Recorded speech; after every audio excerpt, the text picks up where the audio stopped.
down with you. Now, the prank of the year. And savage it is too.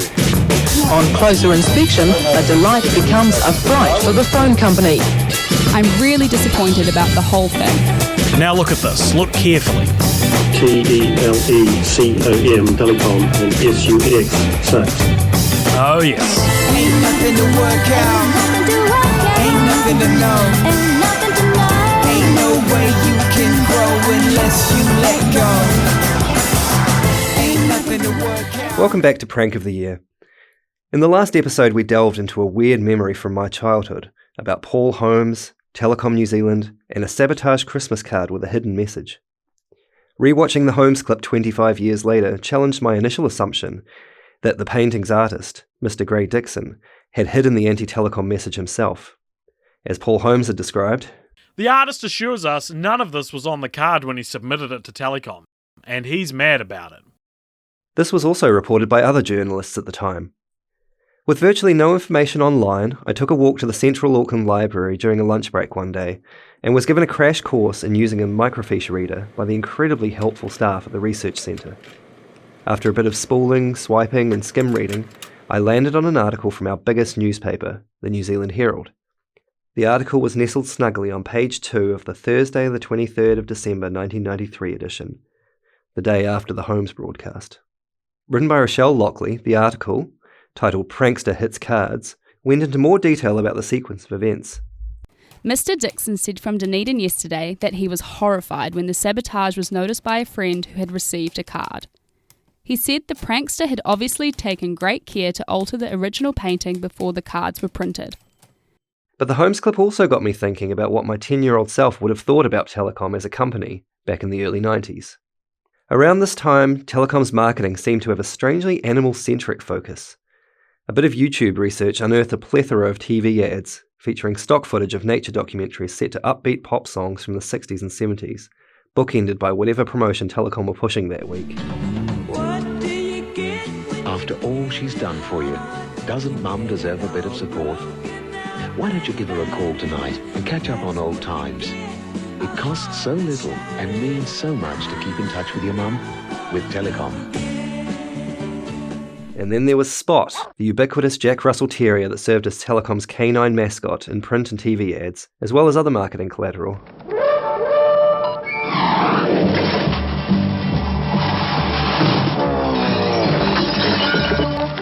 For advice on the best way to get your business message across town or across the world, call free on 0800 735 735 now and discuss the business services and products of Telecom.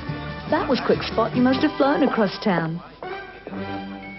Spot, the Telecom difference. Telecom's promotional campaigns painted the company as fun, quirky, and dedicated to connecting friends and family together by enabling them to talk to each other. But if that were the case, then why would somebody take umbrage with the company? The fact remains that somebody planted Telecom Sucks on the painting, and if the artist himself denies that he's the perpetrator, then any good detective would start to identify other potential culprits. And how would any good detective go about doing this? Well, I'm not sure, but it seemed like a good place to start might be to try and establish a motive. Clearly somebody thought the Telecom sucked, so let's dig into why a person armed with a paintbrush and a vendetta might have thought that. It's time for a history lesson.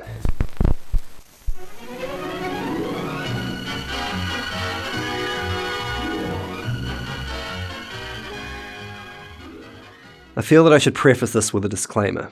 I'm not an expert on telecommunications systems or infrastructure. If this is something that does interest you, I can highly recommend Connecting the Clouds, a book written by veteran tech writer Keith Newman, and free to read on his website. Keith wasn't available to speak to us on pod, but gave us his blessing to use his words here, which I really appreciate. So let's jump in. New Zealand's history with the telephone arguably began over a century ago, with advancements made on decades of telegraph-based technology stemming back to at least the 1870s. In 1903, lawmakers passed the Wireless Telegraphy Act, and by 1910, New Zealanders had access to coin-operated telephones for local calling. As national and international calling capability was expanding throughout the first half of the 20th century, so too was the uptake of telephone calling across New Zealand. By 1971, more than 1 million Kiwis were telephone subscribers. Throughout its history, telephone-based communication in Aotearoa fell under the remit of the government-owned New Zealand Post Office. But as demand continued to grow and new telecommunications technology emerged, the post office infrastructure strained to keep up. As Keith Newman puts it, "The post office, a government department limited in what it could invest, became increasingly inefficient. The government began to look at the problem and ways to create a more efficient department, and as part of its economic reforms, began looking at ways of putting it on a commercial footing. Under the State-Owned Enterprises Act of 1986, it created several state trading companies, including Telecom." In essence, a state-owned enterprise is a government-owned company. They're still bound by government policy and report to the Minister for State-Owned Enterprises, but unlike regular government departments, they operate in the commercial sector and generate profit. The New Zealand Post Office was split into 3 separate SEOs: New Zealand Post, which oversaw mail services, Postbank, which took over the Post Office Savings Bank function, and Telecom. Keith Newman explains that in 1987, The government-owned Telecom Corporation purchased the assets of the old post office for $3.2 billion and began work on improving the services and network as the telecommunications market progressively deregulated. this deregulation was seen as a positive step, both by businesses keen to access better telephone services, as well as residential phone users upset with inadequate service, high costs, and, often, long delays in even getting a phone or a phone number. As New Zealand entered the 1990s, Telecom introduced exciting and innovative new products and services, including phone calling cards, the 0800 free phone number, and voicemail. All services that were available overseas, but were brand new in Aotearoa. In September 1990, the government sold Telecom for a total of $4.3 billion, which is nearly $8.5 billion today. No longer a state-owned enterprise, Telecom was now a fully fledged corporate entity. There was concern at the time among Kiwi telephone users that the sale would lead to more expensive services and make essential communication prohibitive, especially for those in remote and rural communities. While researching this topic, I uncovered a photograph taken in June 1990 that I think best encapsulated the attempt to assuage these concerns.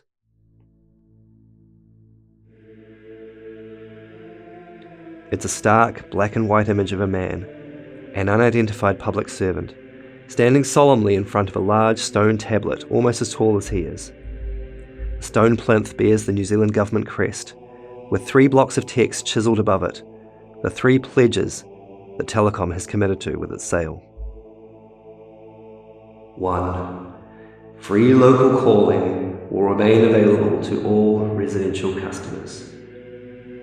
2. The standard residential rental for a phone line will not rise faster than the cost of living unless Telecom regional company profits are unreasonably affected. 3. Phone line rentals for customers in rural areas will not be higher than in the cities, and residential service will remain as widely available as it is at present. These promises, literally etched into stone, were the conditions of sale, and perhaps the stone tablet was an extravagant way of cementing this commitment. Over the next couple of years, any worry about Telecom's regional profits being unnecessarily affected completely dissolved. By 1992, Telecom's annual profits rang in at $402 million, ballooning from its total annual profit of $69 million just 5 years prior. These eye-watering profit margins were extracted from the pockets of Kiwi phone users who had no choice. In an age where a landline phone was the sole piece of technology connecting most homes and businesses to the outside world, Telecom remained the only provider in the country.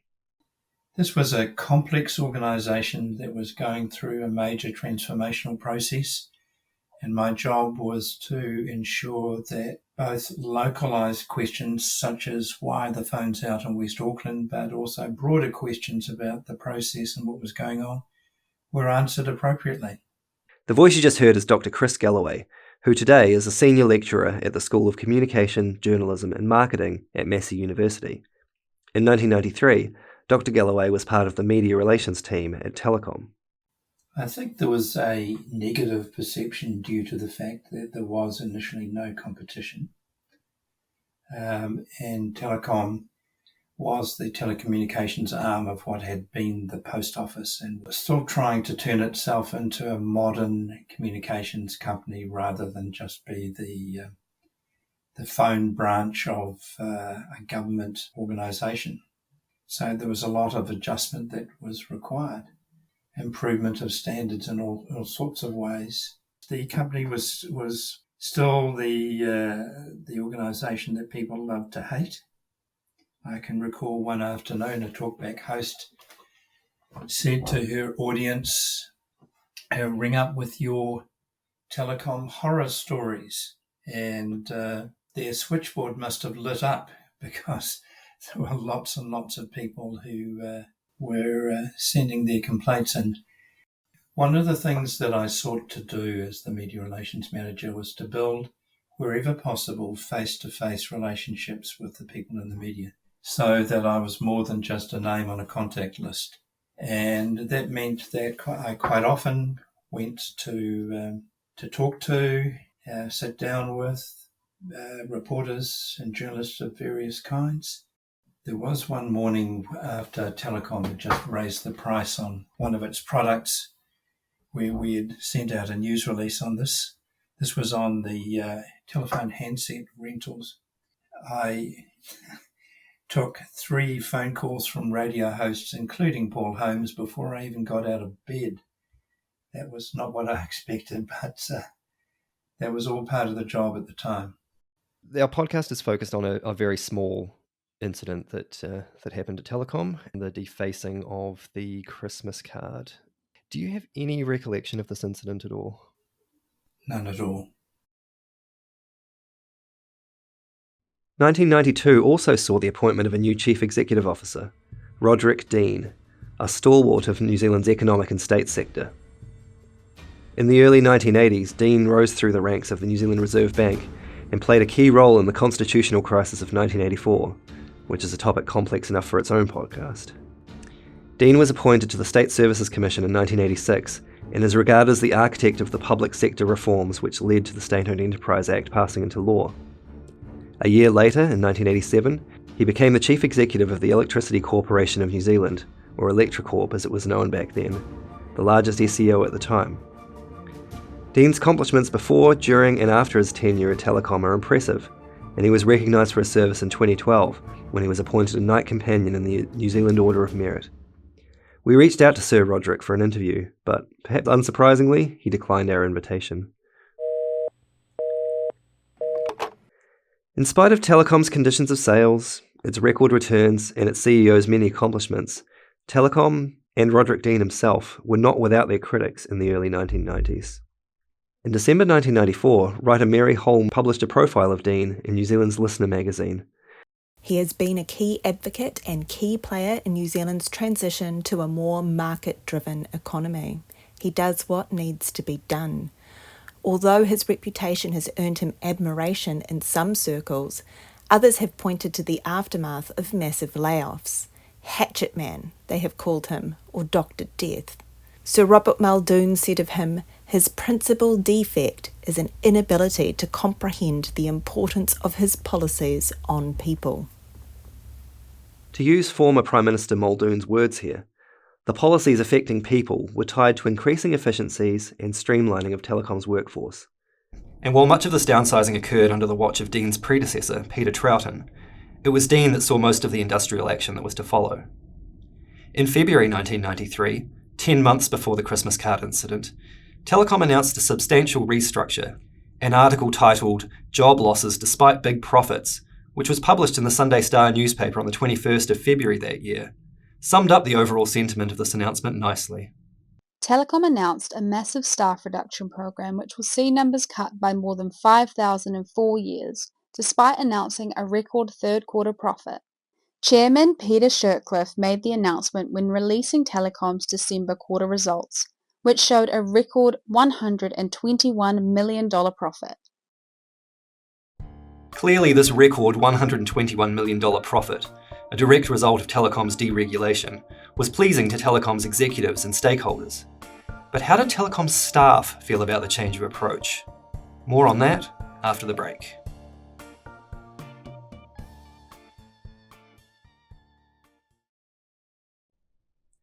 Welcome back. Before the break, we learned that Telecom was not shy about downsizing. The Sunday Star article mentions, it is aiming for a target of 7,500 staff by March 1997 compared with around 26,000 in March 1987. That's a staggering 71% decrease in just a decade. In 1993, Jan Lipsky was one of the dwindling number of Telecom employees. Well, I was actually 16 when I joined the post office, and I did a 4-year apprenticeship. Or a bit over 4 years, 4.5, with the C&M branch in Porirua. Yeah. But the things I did notice that when Telecom really changed in the late 80s, there was guys going missing every year. Just in March, just before the end of the financial year, you'd see a couple more go. And it wasn't voluntary, it was like some of them didn't want to go and some of them got pushed. Yeah, they got redundancies, but you did wonder whether it was actually just like selective culling. And the older guys were getting culled out. Yeah, that's sort of the way it ran for a while, up until 93. And in 93, we got sent on a putting people first course. I got sent up to Kanu, stayed in a lovely motel for a couple of days, and they had us doing all sorts of things like mountain biking, belaying down cliff faces, canoeing, kayaking. Anyway, it was all to try to make us feel real good about ourselves, And I drove back feeling, it was okay, it was quite good. But then we got our letters about 2 months after that. It was just basically, the whole lot of us got letters saying, well, this is your redundancy package, blah, blah, blah. They were restructuring, and your position was no longer, viable. The post office was one big happy family. There was no comparison. Telecom was there as a corporate to make money. They were overseas owned by Bell Atlantic and Ameritech at the time. All the profits would have been going offshore to their shareholders. It was draconian. It didn't take long for it to change. So our project that we're looking at is quite specific. It's looking at a Christmas card that was defaced. Do you recall anything about this Christmas card incident at the time? Yeah, you're talking about 93? Yeah. We got a couple of pins in a box, in a cardboard box with putting people first on them, and I can't remember a card at all.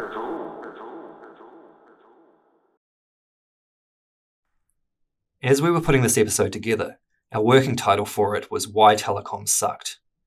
But the more I thought about it, the more uncomfortable this made me. While anti-telecom sentiment was rife in the coverage that we'd unearthed, and is clearly evident in Jan's recollections, Telecom was also a big company. They provided a valuable service for Aotearoa and a livelihood for thousands of people. I wanted to find a counterpoint and shift the dial from why Telecom sucked to did Telecom suck? Yeah, from my point of view, I've got no doubts at all that for the benefit of the country, I just think it needed to happen. This is the voice of Warwick Thorley, a telecommunications engineer who worked for the NZ Post Office and later Telecom. This audio is taken from an oral history recorded for Auckland's Museum of Transport and Technology, MOTAT, in 2013. I think the post office is somewhat maligned. I think it did what it was set up to do, and it was established at a time when the country was young. there wasn't room for a whole lot of competitors. I mean, in the very earliest days of settlement, that was the last thing on your mind, and therefore a government-owned organisation that would establish and run all those facilities. I've got no doubt in my mind that that's the sort of thing you do. It's just the way you set infrastructure up. We saw that in the Pacific Islands, where some of the countries that did the poorest were those that were frankly American-owned and where they didn't have a model of public ownership that got things going. So I think it's the right thing to do. But there was no question in my mind that from a customer point of view and the country's point of view that the deregulation and privatisation of the telecommunications business has been a real success. Whether or not Telecom's deregulation was necessary probably didn't matter to our mystery vandal, though. Let's put that aside for now and look into another big theme that kept emerging in our research: Telecom's monopoly within the local telecommunications sector. Well, when I joined in '93, and New Zealand had been going through a liberalisation of its government departments, its commerce, its finances generally. Speaking to us now is Grant Forsyth, the former CEO of 2ANZ, the Telecommunications Users Association of New Zealand.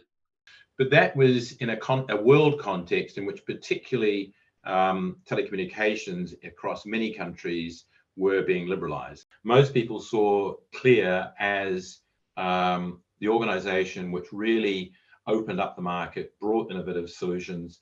They were the ones who, for instance, brought in calling cards, brought in all sorts of residential calling packages. They drastically reduced the price of national toll calls. And on the business front, they also introduced, very innovative data products and really gave Telecom a run for its money. The Clear that Grant is referring to here is Clear Communications, a telecommunications company that came onto the local scene in the early 90s. You'll recall that it was their logo that was also hidden in the defaced painting, alongside the Telecom sucks message. We'll be hearing plenty more about Clear in future episodes, but for now, just know that they were a relatively small, upstart company that saw themselves as sticking it to the industry giant Telecom.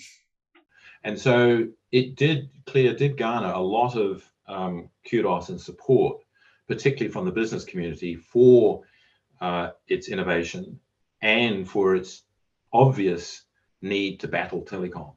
Clear's entry into the market demonstrated to mum and dad at home and businesses what it was that they had been missing out on and what it was that they had been paying over the top for. And that, I think, set a lot of people against Telecom. Some might say quite rightly too. So I think a lot of people saw how nakedly Telecom was constraining Clear in delivering to the people of New Zealand. And, as I've said, I think New Zealanders have a pretty developed streak of fairness. And when it's so obvious that a Goliath is, keeping its foot on the throat of David, and they are the ones, they being the residential and business consumers, they are the ones who are missing out, then people get, pretty antsy. Later on, probably in the last couple of years of my involvement with 2ANZ, we did start to push back on what was clearly monopoly profitizing by Telecom. And we released a number of reports and papers which challenged the government to rein in and address this issue. And it was at that time, because of 2ANZ's heightened involvement and advocacy in the need for better competition. We didn't mention the word regulation, just better competition. It was because of that Telecom under Rod Dean left 2ANZ, cancelled its membership and didn't participate in the workings of 2ANZ.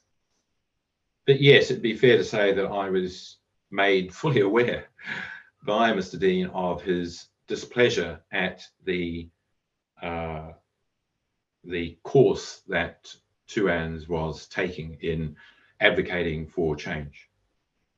So this podcast is focused on a very small a very particular incident involving Telecom and Claire indirectly, I guess.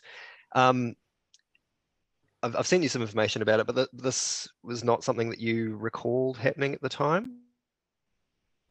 No, that's right. You've sent me the clip of the piece of artwork, etc. I don't recall it personally. It was about the time, if I recollect the dates, that I was joining Tuans, and so until that time, I, like most other people, weren't that engaged in the to and fro within the industry. So despite promises carved into stone, an increasingly solid return on investment for shareholders, and a popular marketing campaign based around a friendly dog, Telecom had its fair share of detractors in the lead up to Christmas 1993. Customers felt that Telecom's stranglehold on the market enabled them to charge whatever they wanted, and if they didn't pay up, there was no alternative way to keep in touch with their loved ones or their customers. Telecom staff went through waves of tumultuous challenges, with a slew of job losses, industrial action and redundancies across the country. Competitors in the telecommunications industry felt locked out of the local market due to Telecom's perceived reluctance to provide equitable access to the infrastructure, despite having mandated agreements to do so. All in all, it seemed that in 1993 there might have been more than a few people in New Zealand who thought that Telecom sucked. We need more facts. And given that the artist was based in Dunedin, perhaps the independent Dunedin-based newspaper the Otago Daily Times might have some more details in their archive. I managed to track down a copy of the December 23, 1993 edition, and was shocked to find that the story about the sabotage Christmas card was front page news that day. The article gave me a slew of new leads to pursue, as well as the name of a journalist who was happy to talk to me about it. But that's a story for next time.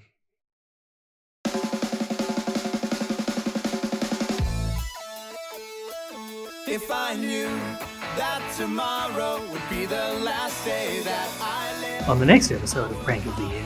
Within a couple of minutes, I was thumbing through a large, bound volume of historic newsprint pages. Particularly in the early 90s, the Art Society got used for lots of things. The gallery was supervised during the day while exhibitions were on. So visibility on that exhibition space is pretty limited.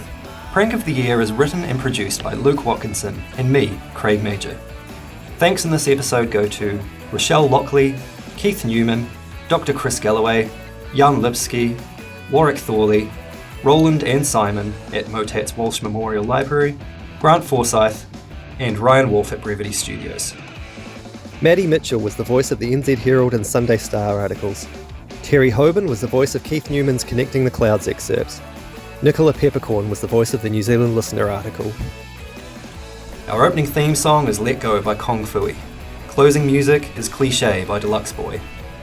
If you're enjoying the show, please share it with others, and consider leaving a review on your podcast platform of choice.